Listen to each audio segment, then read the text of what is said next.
"Excuse me, young lady," Claudia the flight attendant said, her tone firm but polite. "First class is reserved for paying passengers." Zara, the young black girl, blinked. Momentarily stunned, she looked out at her boarding pass, then back at Claudia.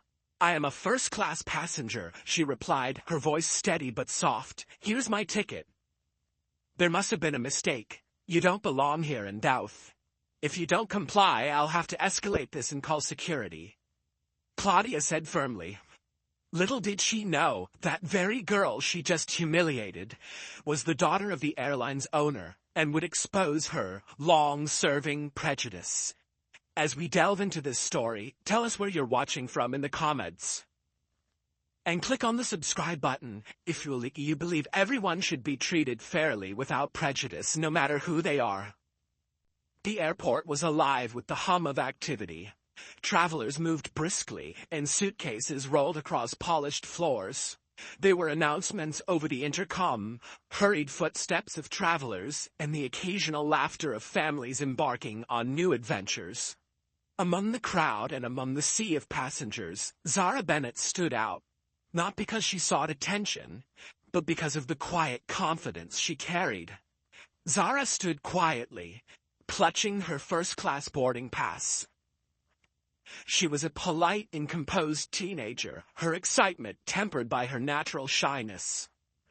Today was a big day for Zara, as this flight was not just a journey, but a celebration, a moment to her new achievements, as she'd just finished her study after winning a prestigious scholarship to study in the States. Dressed in a sleek outfit that exuded effortless style, Zara walked through the exclusive first-class lounge, her boarding pass in hand. The lounge, with its plush leather chairs, ambient lighting, and soft jazz music playing in the background, was a sanctuary of comfort and privilege. Around her, travelers sipped on complimentary lattes, read newspapers, and tapped away on laptops. Zara settled into one of the cozy armchairs, placing her phone and coffee on the table in front of her. She glanced at her boarding pass for the umpteenth time, not out of doubt, but out of anticipation. The first-class seat wasn't a luxury she flaunted, but it was one she had every right to enjoy. As Zara scrolled to her phone, a message from her father popped up. "About to board? Let me know when you're settled." Zara replied, "Almost there. I'll text once I'm on the plane. Everything's fine." Zara's father, Victor Bennett, wasn't just a proud dad. He was the owner of the very airline she was about to fly on. But his humble nature meant he rarely flaunted his status. Zara had grown up watching him treat everyone, from the cleaning crew to board executives, with the same level of respect. She had always admired his humility. Despite his immense success, he had instilled in her the values of respect and kindness. Not many people knew Zara was his daughter. Victor preferred to keep family matters private, and Zara liked it that way. She glanced out at the tarmac, her thoughts momentarily drifting. She hadn't been home in over 2 years, having lived in another state for school. While she cherished the independence, being away from her family, and especially her father, Victor Bennett, hadn't been easy. This trip felt different. It was more than just a flight. It was a return to the life she had been missing. As she boarded the flight, she was excited for what lay ahead. A reunion with her father, the special dinner organized to welcome her back home, and the chance to reflect on how far they had come as a family. But Zara couldn't have predicted the challenges she would face on that plane. And neither could Claudia, the flight attendant, know how much trouble her prejudice was going to cause her on this trip. Across the lounge, as she returned to her phone, she noticed a pair of flight attendants standing near the service counter. One of them, a woman with sharp features and a tightly wound bun, glanced in Zara's direction. Claudia Harper, the lead flight attendant, exchanged a smirk with her colleague. "First class is getting too accessible," Claudia muttered under her breath. Her tone carried an air of superiority, as if certain passengers didn't deserve to share the space. Her colleague chuckled nervously, but didn't respond. The boarding announcement echoed through the terminal. Zara stood, adjusting her carry-on, and made her way toward the gate, joining the first-class line. Claudia, now stationed at the entrance to the plane, scanned each passenger's boarding pass with a practiced smile. "Welcome aboard," she said warmly to an older white man in a tailored suit. To another woman holding a designer purse, Claudia chirped, "Enjoy your flight." When Zara reached the front of the line, Claudia's demeanor shifted ever so slightly. She scanned Zara's pass, her eyes narrowing briefly. The ticket clearly read first class, but instead of directing Zara to her rightful seat, Claudia plastered on a tight smile. "Oh, economy is just down the aisle," Claudia said, pointing toward the back of the plane. Zara blinked, surprised. "This pass says first class," she replied, holding it up for Claudia to see. Claudia didn't falter. There must have been a mistake. "Please head to economy." Her tone was polite on the surface, but carried an undeniable edge of dismissal. Zara's grip tightened on her carry-on, but her voice remained calm. "There's no mistake. This is my seat in first class." Passengers behind Zara began shifting impatiently, the tension at the gate growing. Claudia leaned closer, her voice dropping slightly. "Look, I don't want you to cause a scene. Just head to economy so we can keep things moving." "Have you ever been treated unjustly, just because they thought you didn't belong?" What would you do in Zara's situation? Share your thoughts in the comment below, and don't forget to click on the subscribe button now if you love this story. Refusing to back down, Zara stepped onto the plane, her posture unwavering.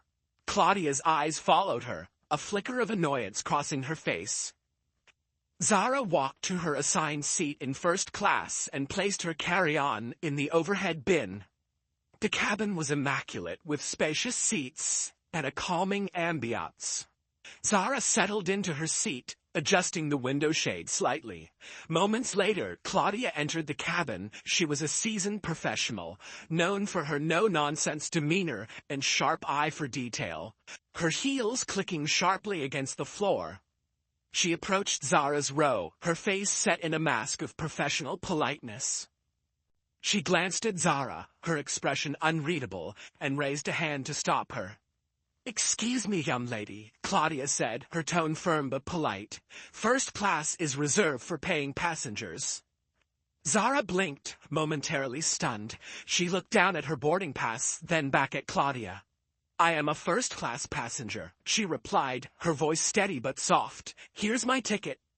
She extended the pass to Claudia, expecting the matter to be resolved quickly. But Claudia didn't take the ticket. Instead, she crossed her arms and gave Zara a skeptical look. "I don't think so," Claudia said dismissively. "Step aside while I handle this." The words hit Zara like a slap. She stood frozen for a moment, unsure of how to respond. Around her, the murmurs began. Passengers in the economy line were starting to notice the interaction. Some exchanged pitying glances. Others whispered judgments. Zara could feel their eyes on her, each glance a reminder of the humiliation she was enduring. Claudia didn't stop there. She took a step forward, her voice growing sharper. "Let me see your ticket again. Are you sure you didn't accidentally take someone else's pass?" Zara held out the ticket once more, her hands trembling slightly. "It's mine," she said quietly. "This is my ticket," Zara said quietly but firmly. "It's not a mistake. My father bought it for me." Claudia raised an eyebrow, her tone laced with doubt. "Your father? And where is he now?" "He's waiting for me at our destination," Zara answered. Claudia let out a small scoff, glancing around as if to find validation for her disbelief. Claudia hesitated, her eyes flicking to the ticket and then back to Zara. "I'm going to need to verify this," she said curtly. "Wait here." Zara sat motionless, the knot of humiliation tightening in her chest. Around her, passengers whispered. Some looked at her with pity, while others wore judgmental expressions. No one stepped forward to help or question what was happening. Zara felt the sting of isolation, but her father's words echoed in her mind. Always carry yourself with dignity, even when others don't. Still, it was hard not to let the emotions overwhelm her. Tears pricked at the corners of her eyes, but she refused to let them fall. She took a deep breath, reminding herself of who she was, Zara Bennett, daughter of a man who built an empire from the ground up, a man who taught her that respect was something no one could take from her. As Claudia walked away, Zara stood alone, her cheeks burning with embarrassment. Passengers continued to glance her way, their murmurs growing louder. Claudia returned a few minutes later. "Excuse me," she began, her voice louder than necessary. "I need to ask you to go to the economy section. This seat has been assigned to someone else that belongs to this kind of section." Several passengers turned their heads at the commotion. Zara calmly reached for her boarding pass again, holding it up without a word. "But this is my seat. How can it be assigned to someone else?" Zara asked firmly. Claudia crossed her arms, her polite mask slipping. "If you don't comply, I'll have to escalate this and call security." The tension in the cabin was high as Zara met Claudia's gaze with quiet determination. The standoff had only just begun. Whispers spread like wildfire among the passengers. A businessman leaned toward his companion, muttering, "Looks like someone's trying their luck." Across the aisle, an older woman frowned, her expression disapproving. "This doesn't seem right," she murmured under her breath. But not everyone was on Zara's side. A man seated a few rows back muttered, "Well, if she doesn't belong here, the attendant has every right to question her."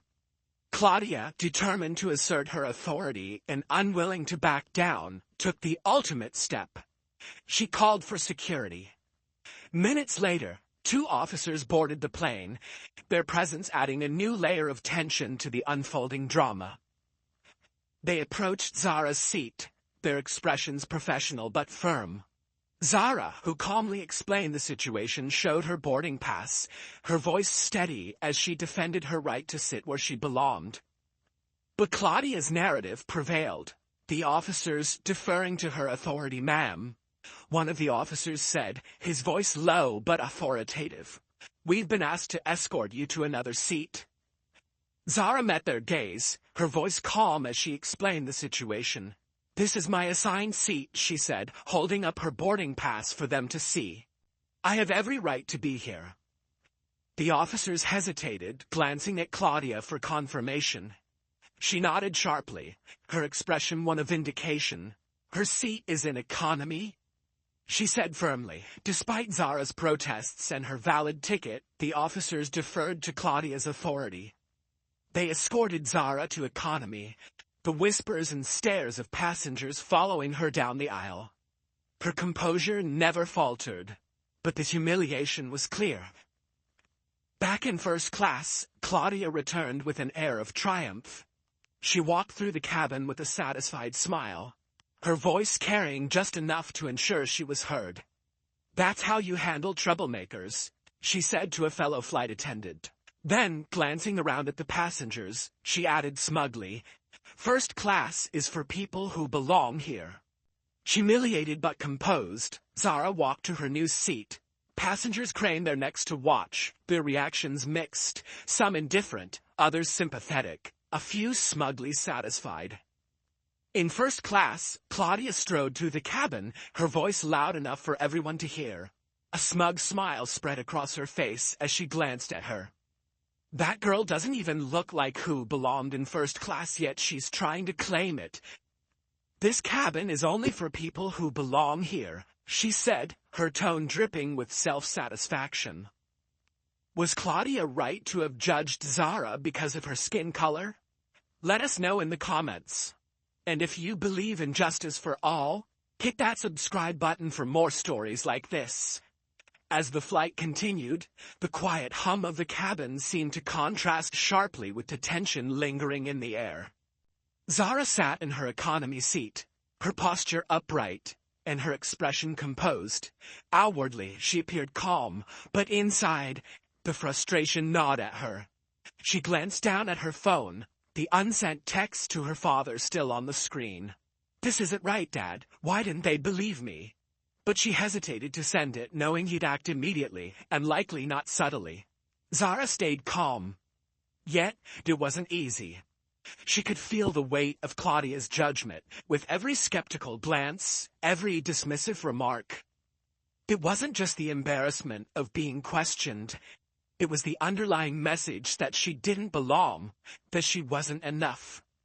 But Zara wasn't about to let those feelings consume her. She took a deep breath.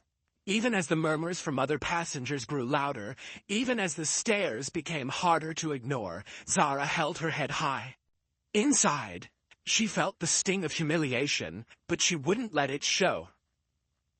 Meanwhile, in first class, a fellow flight attendant questioned Claudia on why she took those actions on the little girl, and Claudia replied, her tone smug. She thought she could just walk in and claim whatever she was. Claudia said loud enough for nearby passengers to overhear. But it takes experience to see through that kind of nonsense, and I had to put her where she rightly belongs. A few passengers gave polite chuckles. Others exchanged uneasy glances, sensing that her comments were anything but professional. Seated in economy, Zara kept her composure, despite the humiliation she had just endured. Her first-class ticket, the validation of her rightful place, now felt like a cruel joke. She pulled out her phone, her fingers trembling slightly as she typed a message to her father. "Dad, they moved me to economy. The flight attendant claimed my seat was a mistake." Victor Bennett's reply came almost instantly. His messages were short, to the point, but filled with reassurance. "Stay calm. I'll handle it. Let me know if anything else happens." Zara stared at the screen for a moment, her father's unwavering support giving her strength. She took a deep breath, slipping her phone back into her bag. For now, she would wait, trusting that her father's intervention would come at the right time. A little later, Zara got up to stretch her legs, heading toward the bathroom at the back of the plane. As she waited, she heard a soft voice behind her. "I saw what happened earlier." Zara turned to see an older woman from first class. Her kind eyes were filled with concern, and her tone carried a mix of empathy and quiet indignation. "That wasn't right," the woman continued softly. "You didn't deserve to be treated like that. If there's anything I can do to help, just let me know." For a moment, Zara was caught off guard by the woman's kindness. She managed a small smile. "Thank you," she said. "I appreciate it. But I'll be okay." The woman nodded, placing a gentle hand on Zara's arm. "You're handling this with such grace. It's more than most people would manage." She gave Zara an encouraging smile before returning to her seat. Back in first class, Claudia Harper was still basking in her perceived victory. She leaned against the galley, her voice carrying as she spoke to her colleagues. Her colleagues exchanged uncertain glances, the unease in their expressions growing as they listened. Some, who overheard her boasting, whispered among themselves. A few shook their heads in silent disapproval, but no one spoke up directly. Claudia, however, remained oblivious. Her confidence swelled as she continued. "Honestly, I'm doing them a favor. It's about maintaining standards. If we let anyone in, it's chaos." Seated in the cramped confines of economy, Zara tried her best to remain composed. Her hands rested lightly on her lap, her breathing steady, but inside, frustration bubbled just beneath the surface. She stared out of the small window at the endless expanse of clouds, hoping to distract herself from the gnawing sense of unfairness that had followed her since boarding the plane. After a few moments, she decided to do something simple, something that would shift her focus, even for a little while. Zara pressed the small call button above her seat, the soft chime barely audible over the hum of the plane. She leaned back slightly, waiting patiently for someone to approach. Several minutes passed.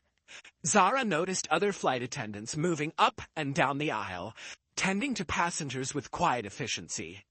but none of them came to her row. Finally, she spotted Claudia Harper making her way toward her section. Claudia's expression was unreadable, her polished exterior still intact, but there was an unmistakable edge to her movements. She stopped abruptly by Zara's row, her voice sharp and devoid of warmth as she asked, "Yes?" Zara looked up at her, meeting her gaze with quiet politeness. "Could I have a glass of water, please?" she asked, her tone measured and calm. Claudia's response was immediate but curt. She offered a thin smile that didn't reach her eyes. "Sure," she said, her voice clipped before turning on her heel and walking away without another word. Zara watched her retreating figure, her expression calm but questioning. She glanced at her watch. A few minutes passed, then 10. Still, no water arrived. Zara's eyes followed Claudia as she moved through the first-class cabin. She watched as the flight attendant carefully served drinks to other passengers, offering them her practiced smile and engaging in light conversation. Claudia's gestures seemed almost exaggerated, as if she wanted to make a show of her efficiency and attentiveness. But all the while, she avoided Zara's section entirely. The deliberate nature of it wasn't lost on Zara. She pressed the call button again, her patience beginning to wear thin. This time, the soft chime felt louder in her ears, an almost mocking sound that underscored her growing frustration. Claudia finally returned to the economy section, her movements slower, almost reluctant. She approached Zara's row, her expression now tinged with something resembling annoyance. "Yes?" she asked again, her tone sharp enough to make some nearby passengers glance up. Zara kept her voice calm, though it required effort. "I requested water earlier," she said. "Can I get it now?" For a moment, Claudia said nothing. Then her tight-lipped smile returned, a deliberate and insincere gesture. "I'll get to it," she said, her voice dripping with indifference. Without giving Zara a chance to respond, she disappeared back into first class. Zara's calm facade began to crack. The deliberate hostility of the situation was unmistakable now. She felt the sting of humiliation settle deeper in her chest as she glanced around. Did anyone else notice what was happening? Were they ignoring it? Or was she truly alone in this? Her eyes dropped to her phone, the screen still glowing with her father's earlier message. "Stay calm. I'll handle it. Let me know if anything else happens." She tapped the screen and began typing, her fingers moving with quiet urgency. "Dad, the flight attendant is targeting me. She's deliberately ignoring my requests and making me feel unwelcome. It's becoming unbearable." Zara stared at the words for a brief moment before pressing send, the finality of her action bringing both relief and frustration. Her father's reply came almost immediately, as it always did. "Stay where you are. I'm making the call now." The response was short, but carried weight. Zara knew her father wasn't one to let things slide. If he said he was making a call, he meant business. She took a deep breath, trying to steady herself once more. As she waited, the weight of the situation pressed down on her like an invisible force. She couldn't help but glance around, wondering if any of the other passengers had noticed the way she was being treated. Her eyes caught a few sympathetic glances, but nothing more. The silence of their inaction felt almost as isolating as Claudia's behavior. Her thoughts were interrupted by a quiet movement nearby. A young girl, who was seated in economy class 2, approached Zara. Her expression was kind, but filled with a quiet determination. She leaned in slightly, her voice soft yet firm. "That flight attendant is always wicked to any black person she sees. She feels we don't belong and can't get first-class tickets. That kind of behavior shouldn't be tolerated. I hope she gets karma soon for all she has done to you," she said, her tone carrying an air of quiet outrage. Zara blinked, her composure faltering slightly in the face of the girl's sincerity. "Thank you, Dad. She definitely will be getting her karma today," she said softly, her voice steady but laced with emotion. Zara offered a small, grateful smile. "I appreciate that," she said, her voice genuine. "But I'll be okay. Thank you for speaking up. It means a lot." The girl nodded, her presence leaving Zara with a flicker of warmth amid the tension. As she walked away, Zara returned her focus to the situation at hand. Her father had said he was making the call. All she could do now was wait. Midway through the flight, as the plane cruised above the clouds, the calm hum of the cockpit was interrupted by the sound of the secure line ringing. The captain, a seasoned professional, with years of experience under his belt, picked up the receiver. His expression was neutral at first, his eyes scanning the instruments out of habit. But as the voice on the other end spoke, his demeanor shifted, his brows furrowed slightly, and his posture straightened. The voice belonged to Victor Bennett, the owner of the airline. Despite the calm and measured tone, there was no mistaking the authority behind his words. Victor's instructions were clear and deliberate, leaving no room for interpretation. "Yes, sir," the captain responded, his voice steady but carrying a new weight of urgency. "Understood." The conversation was brief, lasting no more than a minute, but its impact lingered long after the call ended. As the captain placed the receiver back in its cradle, he exhaled slowly. He knew that when someone like Victor Bennett made a call mid-flight, it wasn't a casual inquiry. It was a direct intervention. After a moment's thought, the captain activated the intercom, summoning the head flight attendant. Claudia Harper, still in the first-class cabin, was in the middle of a boastful conversation with her colleague. It was then that she felt the tap on her shoulder. Startled, she turned to find the captain standing behind her. His face was composed, but his serious expression immediately caught her attention. Claudia's initial annoyance at being interrupted quickly gave way to apprehension. "Miss Harper," the captain said, his tone firm but controlled, "I need to speak with you."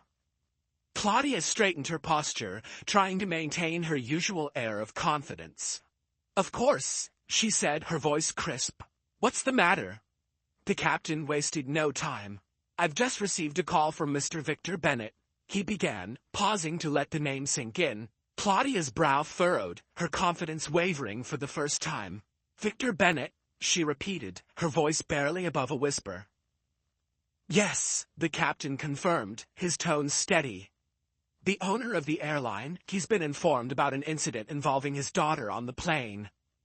At the mention of Zara, Claudia's face paled.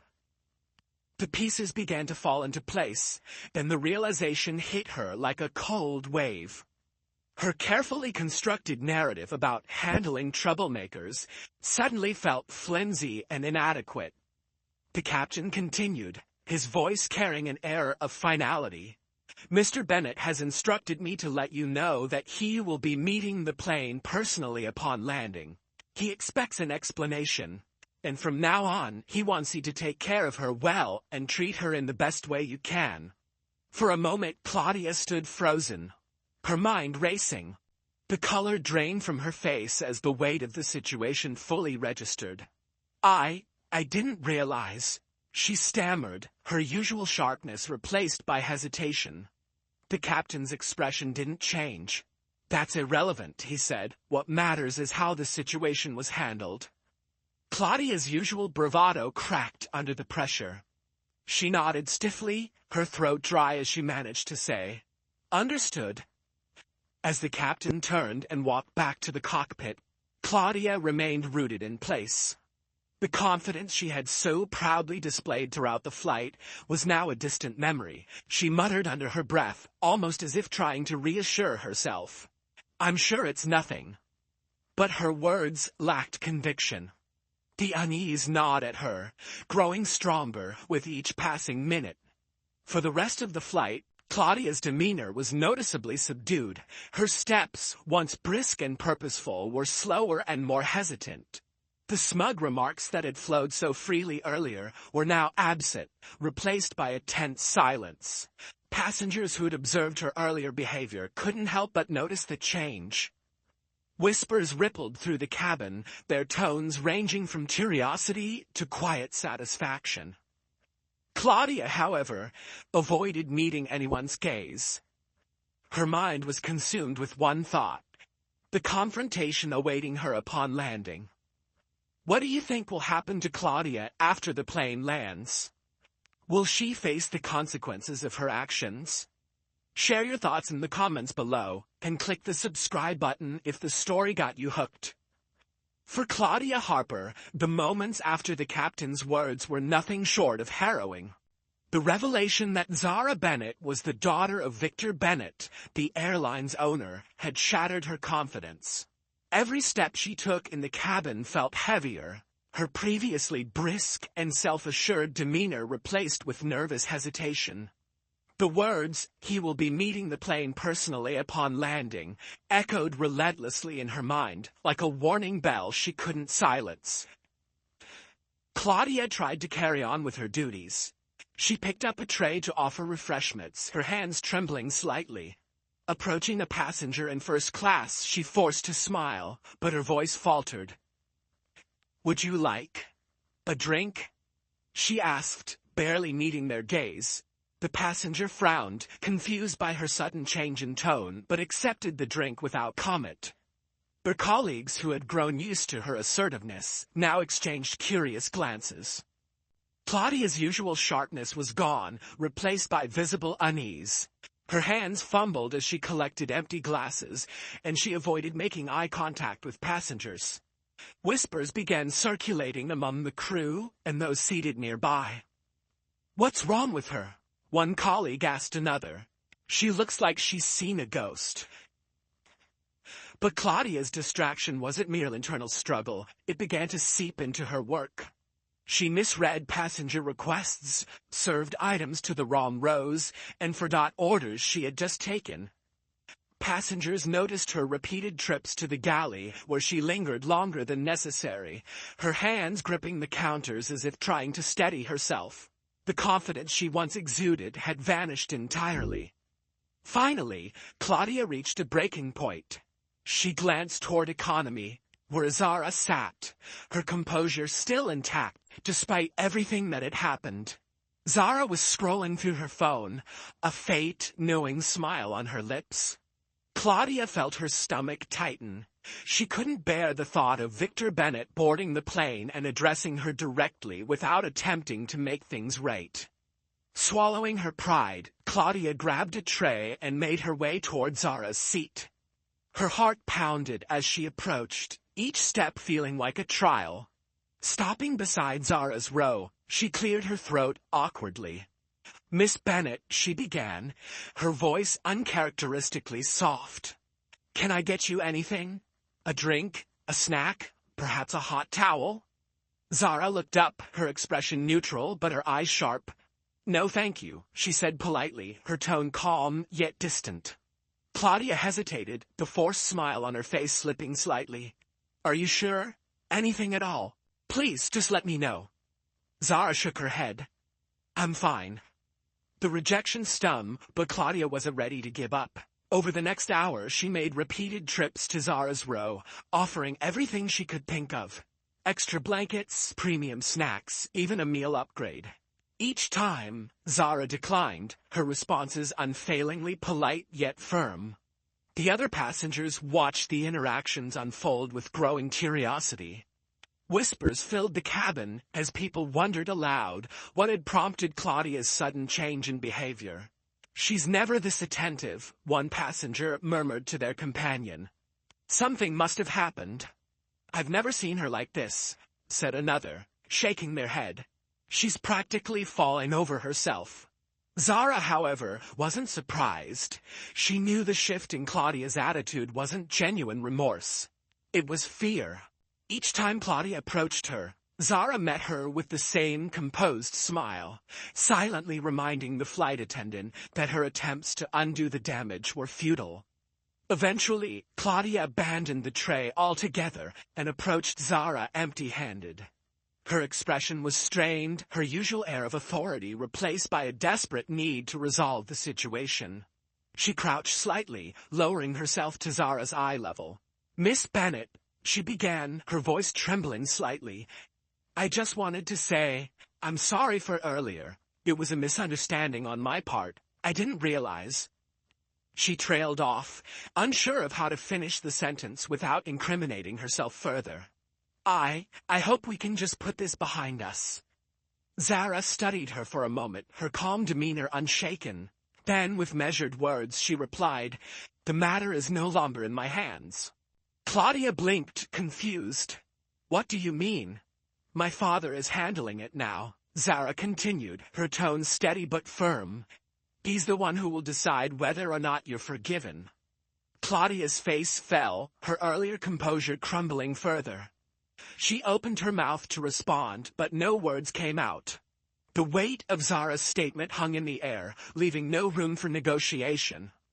For the first time, Claudia understood the gravity of her actions, and that the consequences were entirely out of her control. Zara turned her attention back to her phone, signaling that the conversation was over. Claudia stood there for a moment longer, her thoughts racing, before retreating to the galley. The other passengers, who had been watching the exchange with rapt attention, whispered among themselves, their curiosity and speculation growing. For Zara, however, the situation was clear. She had endured humiliation and hostility, but the balance of power had shifted. As she glanced out the window, a faint smile crossed her lips. This was only the beginning. Do you think Claudia should be forgiven?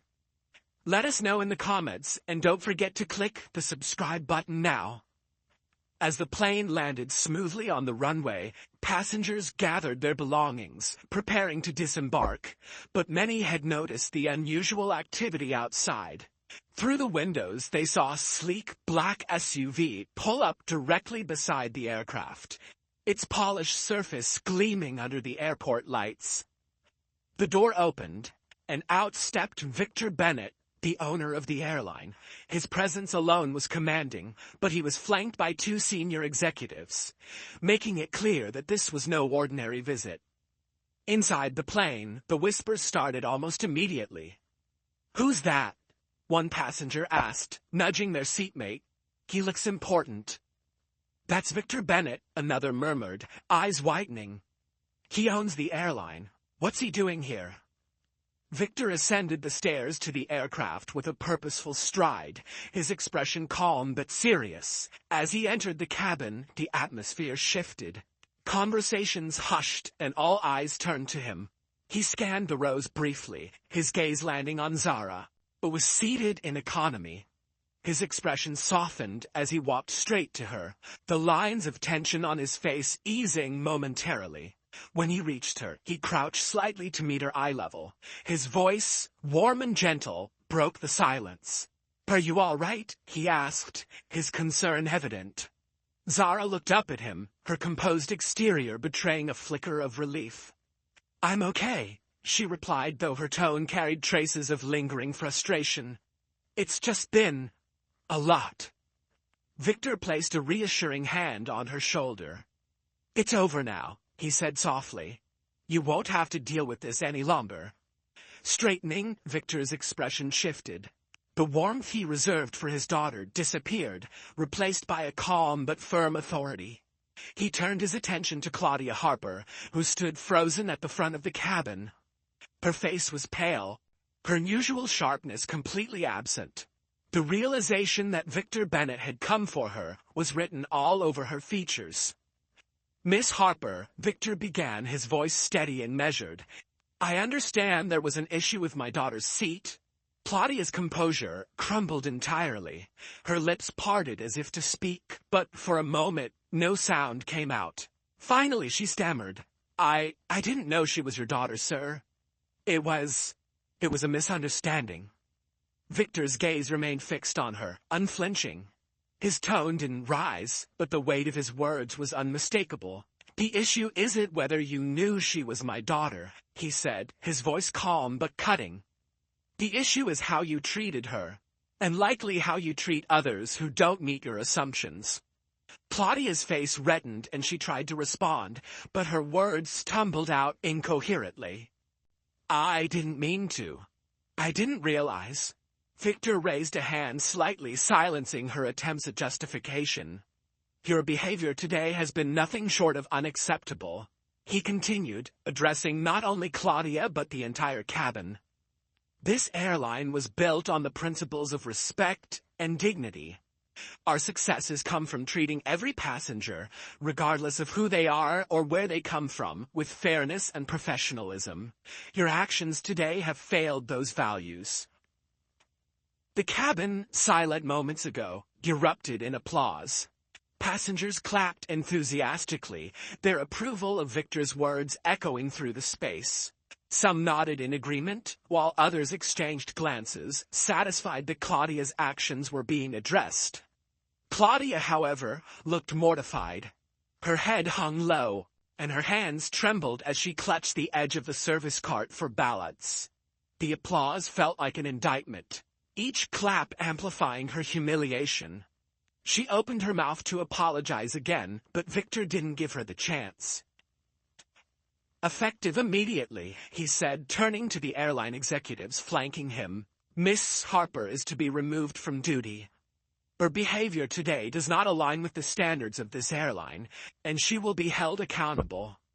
One of the executives nodded and gestured toward Claudia. Miss Harper, please come with us, he said firmly. Claudia looked around, her face a mix of shame and desperation. She glanced briefly at Zara, who met her gaze with a calm, composed expression. There was no malice in Zara's eyes, but there was also no forgiveness. Only a quiet certainty that justice was being served. As Claudia was escorted off the plane, passengers whispered among themselves, some commenting on the poetic justice of the situation. She had it coming, one muttered. You can't treat people like that, and get away with it. Back in her seat, Zara watched the scene unfold, her emotions a mix of relief and quiet vindication. Her father returned to her side, his presence a steadying force. Are you sure you're okay? He asked again, his voice gentle. Zara nodded. I'm fine now, she said, her tone stronger than before. Thank you, Dad. Victor gave her a small smile. You never have to thank me for standing up for you, he said. It's what I'm here for. As the plane began to empty, Zara stood with her father, their bond strengthened by the day's events. Around them, passengers continued to murmur, many casting Zara looks of admiration and respect. In the weeks following the incident, the airline wasted no time addressing the situation. Victor Bennett, deeply committed to upholding the values on which his company was built, ordered an immediate review of staff training programs. He personally worked with his leadership team to implement mandatory workshops on diversity, inclusion, and respect. These sessions were designed to ensure that no passenger, regardless of their background, would ever face the kind of treatment Zara endured. The training wasn't superficial, it was thorough, challenging employees to confront their biases and reflect on how their actions could affect others. Role-playing exercises and guest speakers were brought in to share real-world stories of discrimination and the lasting harm it causes. Employees were reminded that their role wasn't just to serve passengers, but to uphold the dignity and respect of everyone who boarded their planes. Meanwhile, Claudia Harper had been dismissed from her position after the incident. For weeks, she stayed away from the airline, reflecting on her actions. Initially, she felt a mix of embarrassment and anger, but as time passed, those feelings were replaced with regret and shame. She realized that her behavior wasn't just unprofessional. It was deeply unfair and rooted in assumptions she hadn't questioned before. One evening, as Claudia sat at her kitchen table, she opened her laptop and began to type. Her email to the airline was long and heartfelt, each word carefully chosen to convey her remorse. She apologized not just for what she had done to Zara, but for the mindset that had allowed such behavior to seem acceptable. Claudia acknowledged that she had failed as a representative of the airline's values and as a human being. "I can't undo the harm I caused," she wrote, "but I am committed to learning from this and ensuring it never happens again. If given the chance, I would like to prove that I've changed." When Victor Bennett read the email, he saw sincerity in Claudia's words. After discussing it with his team, they decided to give her a second chance. Under strict probationary terms, Claudia was invited to return to work, but with a clear understanding her actions would be monitored, and any further incidents of unprofessionalism or prejudice would result in immediate dismissal. Claudia returned to the airline, humbled and determined to make amends. She threw herself into the training sessions, often volunteering to speak about her own experience and how it had changed her perspective. Over time, her colleagues noticed a transformation. She was no longer the flight attendant who dismissed others based on assumptions. Instead, she became someone who went out of her way to ensure that every passenger felt valued. Victor Bennett, meanwhile, took the opportunity to speak publicly about the incident. At a press conference held weeks after the flight, he addressed the media with a calm but resolute demeanor. "Inclusion is not optional. It's a responsibility," he began, his voice steady. "Privilege comes with responsibility, whether it's the privilege of serving as a flight attendant or the privilege of sitting in first class. We all have a duty to treat each other with respect and dignity. No one should ever feel unwelcome or unworthy because of their appearance or background." His words struck a chord, and the story quickly went viral. Social media platforms buzzed with conversations about prejudice and accountability. Hashtags like "Inclusion Matters" and "Respect for All" trended for days. Many praised Victor's leadership and transparency, while others shared their own experiences with discrimination, using the story as a springboard for broader discussions. For Zara, the experience became a turning point in her life. Reflecting on everything that had happened, she realized how much she had learned about strength, resilience, and the power of standing up for oneself. Her father's unwavering support had shown her that dignity and respect were non-negotiable values, and she carried those lessons with her. Zara also saw the ripple effect of the incident. The airline's new training programs, the viral conversations online, and even Claudia's transformation were all proof that change was possible. Though the experience had been painful, it had also been empowering. This brings us back to the skies. Weeks later, Zara and Victor found themselves on another flight, seated side by side in first class. Zara glanced around, observing the crew as they worked. Their movements were professional, their smiles genuine, and their interactions respectful. There was no hesitation or judgment, only the seamless service her father's airline was known for. As one of the flight attendants offered her a drink with a warm smile, Zara returned the gesture. She looked over at her father and smiled knowingly. This flight was a far cry from the last one, and the change was palpable. It wasn't just about the crew, it was about the empowerment she felt in herself. Zara knew she had emerged from the experience stronger and more self-assured than ever. She leaned back in her seat, a quiet sense of satisfaction washing over her. Change wasn't always easy, but it was always worth fighting for. If you believe in standing up for fairness, equality, and respect for everyone, hit that like button and subscribe to our channel for more inspiring stories like this. See you in the next one.